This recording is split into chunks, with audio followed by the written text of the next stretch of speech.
you doing, Jersey? Welcome to the Star Ledger Newsroom, Friday, November 14th. Well, the Rockefeller Center Christmas tree cut down in Hamilton Township yesterday made its way into New York City this morning. You're looking at video shot this morning as the tree made its way to the rink.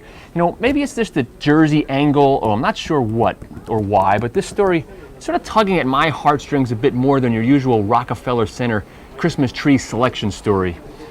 It's a story about family. The tree was planted 77 years ago by Joe and Mary Voronyak near their house in Mercer County. There you see their son Bob yesterday performing the honors.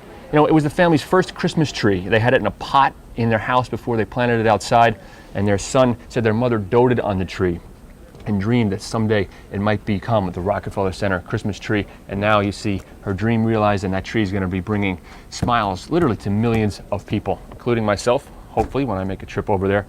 Here's a bit more from yesterday as the family watched as the tree was taken down on their Hamilton Township property.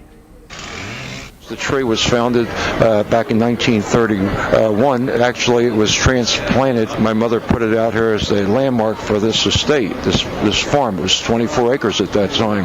And she would nourish it after she planted the tree for many years with a mixture of cow manure, which we had cows on the farm, and water, liquefied it at night, and the next day she would water the tree. And I would always say to Mom, why are you still nourishing this tree? It's growing without that nourishment. Oh, no. Someday this tree might end up in New York. I think she had some psychic powers. We're Hungarian because almost everything she predicted come true. It's the greatest thing that could happen because it'll illuminate the entire Rockefeller Foundation aspect in New York City, the greatest city in the world. Its mom's wishes are fulfilled.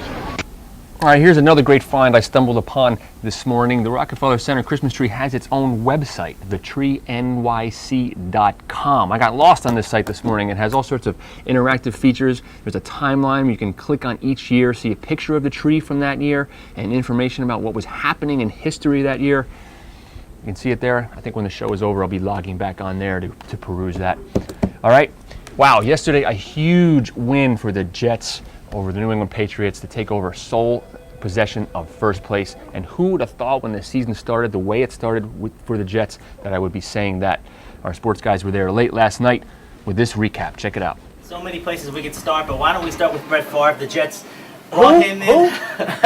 Number 4. The Jets brought him in for moments like this, for games like this, his comeback ability, his ability to keep a team going forward when it looks like they're dead. He definitely held up his end of the bargain tonight, but he got help from an unlikely source. Yes, I tell you, this rookie tight end, I mean, when the Jets drafted him, Dustin Keller, everyone thought that this is the type of ability that he had, and he certainly showed it tonight. But I just wanted to get back to Brett for a minute. I mean, this is about the 4th or 5th drive like this he has led. He had the 2 drives today at the end of regulation, and then in overtime he had a big drive in Kansas City. He had a big drive in Oakland. I mean, he has really shown a tendency to be able to put together these late game drives. And that offensive line got a little bit of redemption on Thomas Jones' 1-yard run to put the Jets up 31-24 with a little over 3 minutes to go. You thought maybe the game was over. Jets punted the ball away, got it back.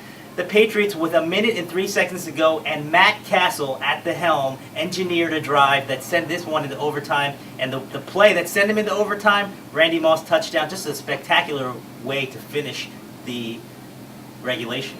Well, and I tell you, that was spectacular coverage by Ty Law. I mean, he may have been out 11 months, but he was on Randy Moss. I spoke to several of the guys. They said that was just a tremendous, tremendous catch. There was nothing else Ty could have done on that. Speaking of football, it is a huge weekend in New Jersey high school football this weekend with the playoffs kicking off, and we have a massive high school sports preview that you're going to want to check out. It's at highschoolsports.nj.com. Again, big weekend. Looks like it could be pretty soggy weather for a lot of those games, though, tomorrow. But all right, that wraps up Ledger Live for today.